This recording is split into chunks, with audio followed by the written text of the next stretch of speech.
అందరికీ నమస్తే అండి. గత 2 డేస్ బ్యాక్ ఒక యూట్యూబర్ వచ్చి విఠల్ గారు ఇలా హ్మ్, తెలంగాణ కాంగ్రెస్ పార్టీ ఇన్ఛార్జ్ మీనాక్షి గారి గురించి ఒక మాట దొర్లడం జరిగింది. తను ఒక ఆవేదనలో ఒక మాట అన్నారు. ఇట్లా మీ మంచితనం తెలంగాణకి ఏం పీకనీకే పనికొస్తది. మీరు అనే విధంగా ఒక పీకే అనే ఒక పదం వాడినందుకు నేను ఒక మహిళగా, ఒక జనరల్ సెక్రటరీగా, ఎందుకంటే మీనాక్షమ్మ అంటే ఆమె ఒక మహిళలకి మరో పేరనమాట. చాలా సింప్లిసిటీగా ఉంటారు. ఫోన్ చేయగానే లిఫ్ట్ చేస్తారు. మా సమస్యను పరిష్కరిస్తారు. తనని చాలా పార్టీలకు అతీతంగా అభిమానించే వ్యక్తులు చాలామంది ఉన్నారు. కాబట్టి విఠల్ నా తమ్ముడే. ఎందుకంటే ఉద్యమకారుడు.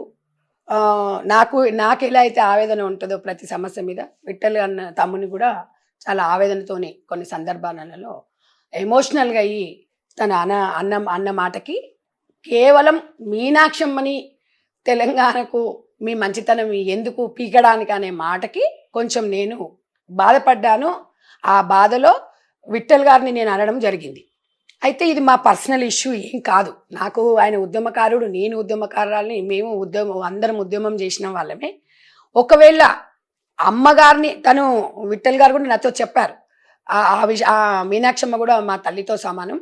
ఆవేదనలో నేను ఒక సందర్భంలో మాట్లాడడం కాబట్టి అది ఒక తెలంగాణ యాసగా అనుకున్నాం అంతే తప్ప వేరేది ఏం లేదన్నారు. నేను కూడా చెప్తున్నాను, విఠల్ గారి కుటుంబానికి కానీ, తనకు సంబంధించిన వ్యక్తులు కానివ్వండి, తను కానివ్వండి, ఈ విషయంలో బాధపడినట్టయితే నేను అన్న మాటలను ఉపసంహరించుకుంటా. At the same time Vithal గారు కూడా అమ్మగారి మీద అన్న మాట, అతను ఏదన్నా ఆవేదనలో అన్నా ఏదైనా, అన్నగారు కూడా అన్న కానీ తమ్ముడు కానివ్వండి, ఇద్దరం ఈక్వల్గా. సో విఠల్ తమ్ముడు కూడా ఆ మాటను ఉపసంహరించుకుంటే బాగుంటుందని అంతే తప్ప ఈ విషయాన్ని ఎవరిని ఉద్దేశించి మాట్లాడింది గాను అందరం ఆవేదనతోనే. ఆయన ఒక 10 మంది కోసం ఆవేదనతో మాట్లాడుతున్నారు. నేను కూడా ఒక మహిళగా, ఒక మహిళలను అన్నప్పుడు కొంచెం మనం ఏ స్థాయిలో ఉన్నా, ఎక్కడున్నా, నేనైనా ఇంక్లూడ్ ఎవరమైనా మనం మాట్లాడేటప్పుడు కొంచెం జాగ్రత్తగా మాట్లాడాలని అంతే తప్ప ఇది ఎవరిని ఉద్దేశించి అనేది కాదు. వాళ్ళ కుటుంబం కానివ్వండి, ఇప్పుడు కూడా చెప్తున్నా, తనని కానివ్వండి 100% తనని ఇబ్బంది పెట్టినట్టయితే, బాధ పెట్టినట్టయితే ఆ మాటలు నేను ఉపసంహరించుకుని అట్ ద సేమ్ టైం మీనాక్షమ్మని కూడా తను అన్నారు మా తల్లిగారు లాంటిదే అని. కాబట్టి ఐఎమ్ వెరీ హ్యాపీ. సో మాటలు దొరలడము, స్పందన, ప్రతిస్పందన, తర్వాత ఉపసంహరించుకోవడం అనేది ఇంకా దానికన్నా పెద్దగా అంటే ఇంకేం ఉండదు. దయచేసి ఈ విషయాన్ని ఇంతటితో వదిలేయాల్సిందిగా మీకు అందరు కూడా నేను కోరుకుంటున్నాను. నేను కూడా తెలంగాణ బిడ్డనే. తెలంగాణ సమస్యల మీద నాకు పూర్తి అవగాహన ఉంది. తప్పకుండా అందరికీ నేను అండగా ఉంటాను.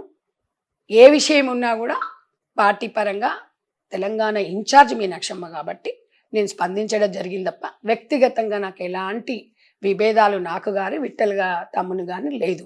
కాబట్టి మీరు అందరూ కూడా అర్థం చేసుకోవాలి. మనం అందరం సమయం పాటించాల్సిన అవసరం ఉందని చెప్పేసి మీకు అందరూ కూడా నేను తెలియజేస్తున్నాను.